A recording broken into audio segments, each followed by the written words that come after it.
Terpujilah Kristus Tuhan, Raja mulia dan kekal.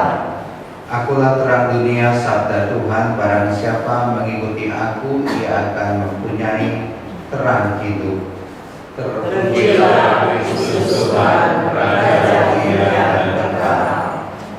Tuhan bersamamu.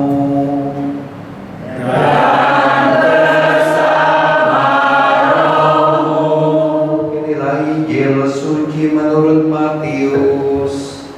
Dimuliakanlah Tuhan.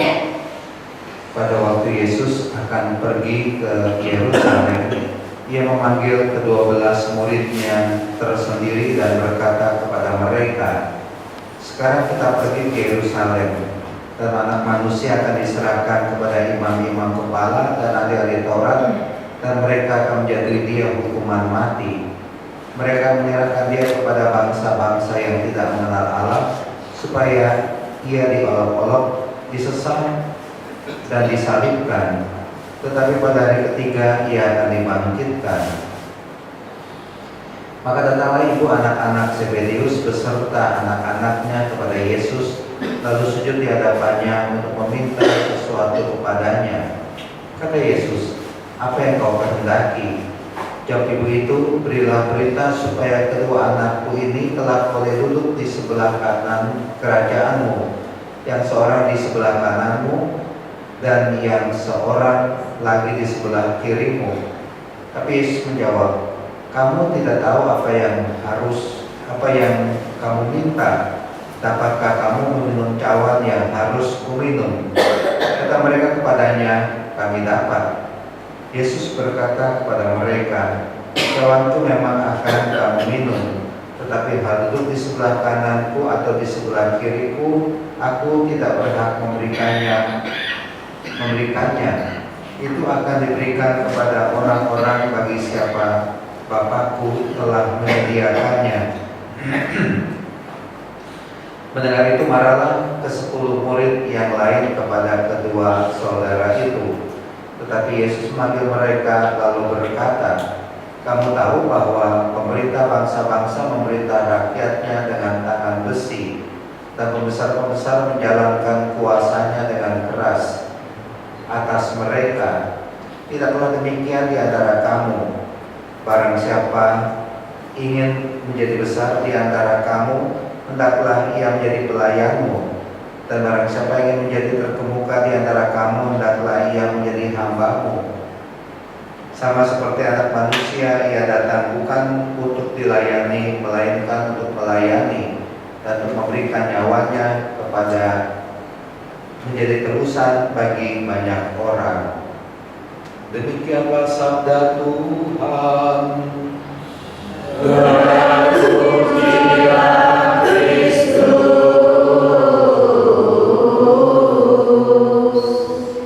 Mari kita duduk. Bapak Ibu Saudara terkasih, sesuatu yang sangat penting diajarkan oleh Tuhan Yesus kepada kita sekalian dalam bacaan Injil kali. Semangat rendah hati, semangat melayani, semangat menjadi hamba. Dan menjadi hamba itu, menjadi pelayan itu tidak perlu butuh kedudukan. Seperti hanya dalam bacaan Injil itu dia tadi ya. Seorang ibu dengan kedua anaknya, anak-anak Zebedeus itu datang kepada Tuhan Yesus dan meminta supaya Tuhan Yesus menempatkan kedua anaknya ini duduk di sebelah kiri dan kanan Tuhan Yesus. Ya. Nah, itulah dia manusia. Sampai sekarang pun kadang-kala senang dengan jabatan, senang dengan kedudukan, senang dengan posisi, ya. Dan kadang-kala itu dicari. Untuk jadi anggota DPR, maka dia berani bayar sekian M. Untuk jadi seorang wali kota, seorang bupati, seorang gubernur, bahkan seorang presiden, dia berani bayar. Kalau saya sih ogah, saya paling males terlibat dalam urusan politik. Politik itu ya gimana ya? Ya tahu sendiri lah Bapak Ibu ya. Kadang banyak hitamnya daripada putihnya.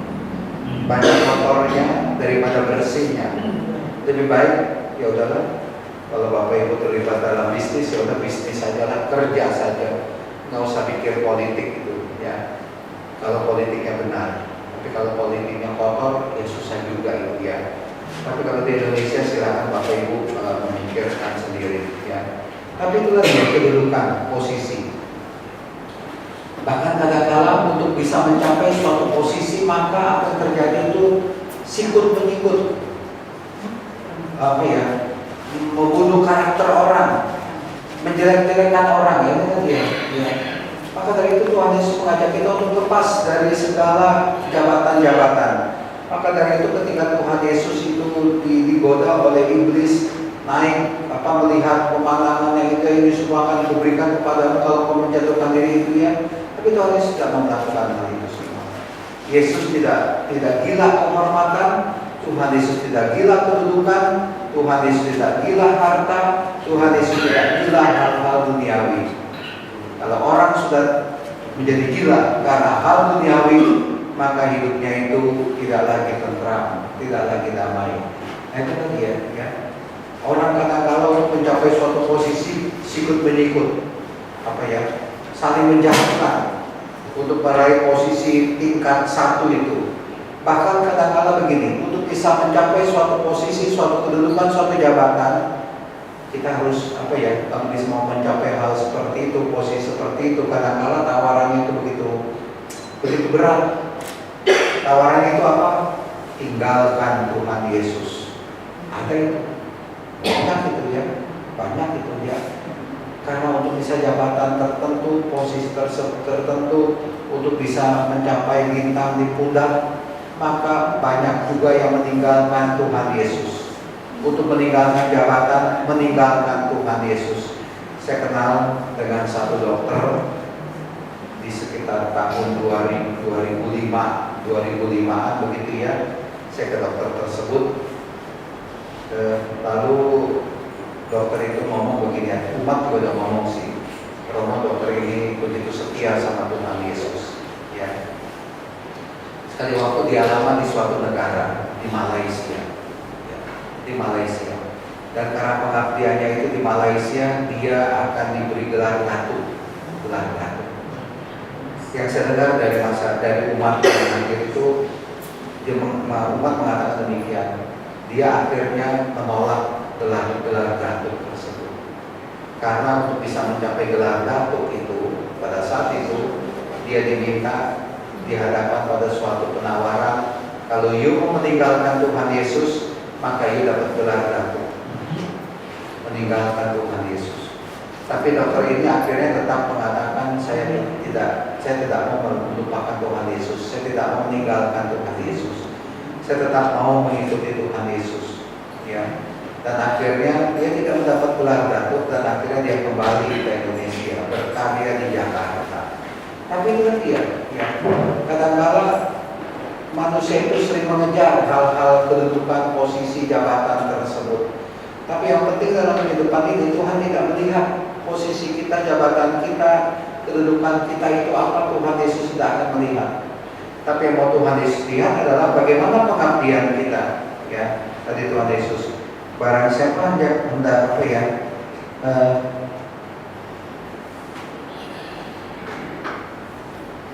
di dalam demikian di antara kamu, barang siapa ingin menjadi besar di antara kamu, hendaklah ia menjadi pelayanmu.